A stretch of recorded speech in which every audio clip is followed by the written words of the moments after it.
Hello and welcome to the channel. Thank you so much for tuning in today. This is a BEA Beautiful Friday and I'm here to encourage you to seize that opportunity. Okay, it's been a beautiful week and basically we've come to the end of the week. But even as we are ending the week, we started this week talking about God's plan. I remember that's what we shared, is it on Monday, if I'm not mistaken, in the last video. But today I want us to discuss something in line with opportunity. Okay, yes, we're discussing God's plan and yes, we're discussing God's speed. But on top of that, today specifically, I want us to talk about seizing opportunities in our lives. Okay, one thing you need to realize is that opportunity waits for no one. Okay, you need to seize opportunities. Opportunity might come knocking at your door, but if you do not answer, then you're going to miss that opportunity. Okay, so basically on today's topic, I'm going to be talking about two people, both coming from the book of First Samuel. The first one is coming from 1 Samuel chapter 17. This is a story that I believe a number of us are very familiar with, and this is the story of David versus Goliath. I love this scripture and I love how David came out in this scripture because he made it very clear that I am coming at you in a point of view where I am not the one who's going to be fighting you. That's what I love about how he ends this, okay? Verse 46, he says to Goliath that I'm going to cut off your head. I'm going to kill you and cut off your head this very day, and I'm going to feed your dead body and the bodies of your men to the animals, to wild animals and to the birds. Now here's the funny part. While he's making this threat to Goliath, he's standing there with basically a javelin, or rather basically a catapult. You know, he has nothing else. He has no sword with which to cut his head or anything like that. But then he's making a threat here saying, I'm going to cut your head. What is he going to cut the giant's head with? Okay, and this is basically why I'm here to talk about opportunities and how some of us miss these opportunities. David rose up to this opportunity not because he was ready in the physical, but because he was ready up here.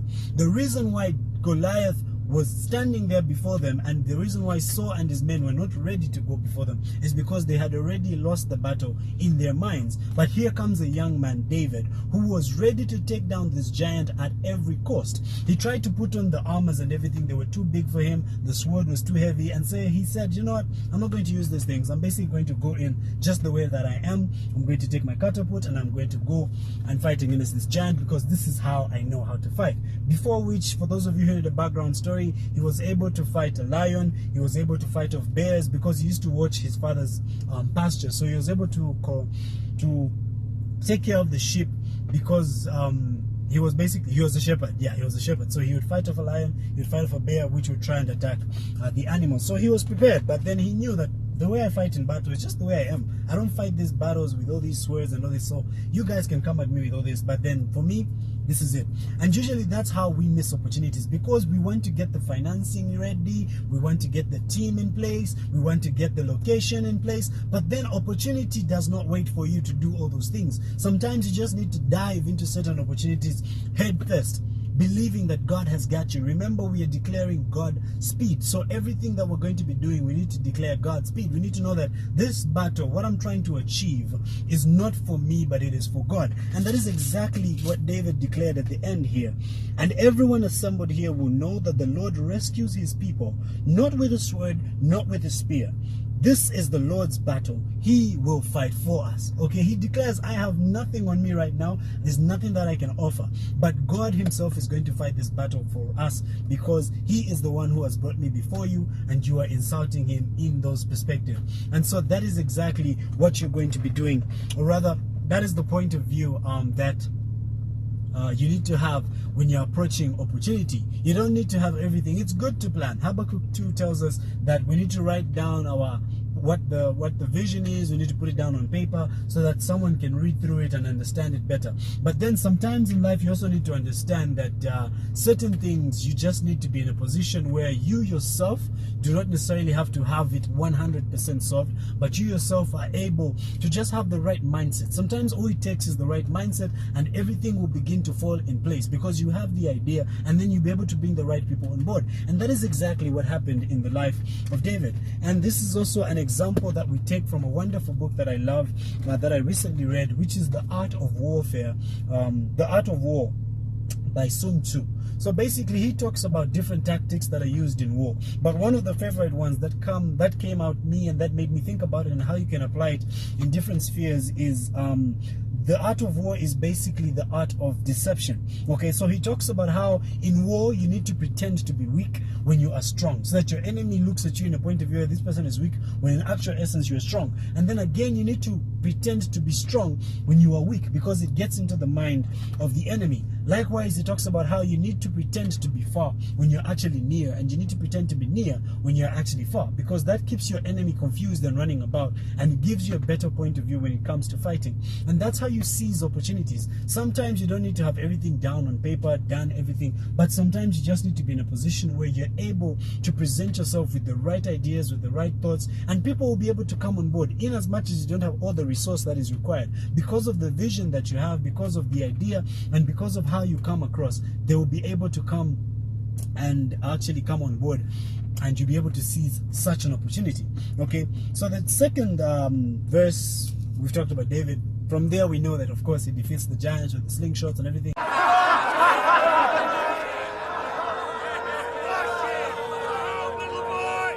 Don't waste my time, little boy. You're too young to die. I will fight you!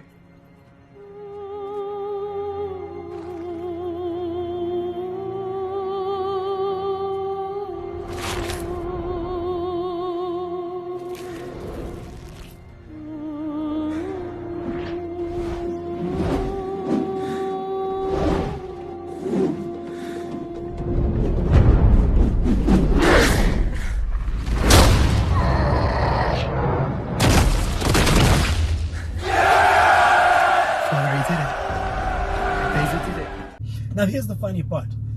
We do not know whether there was another David in the crowd, but because that particular person did not come out of the crowd, did not jump to that opportunity of taking down the giant, all we know from that day is the story of David versus Goliath, because David is the one who stood up and came to seize the opportunity.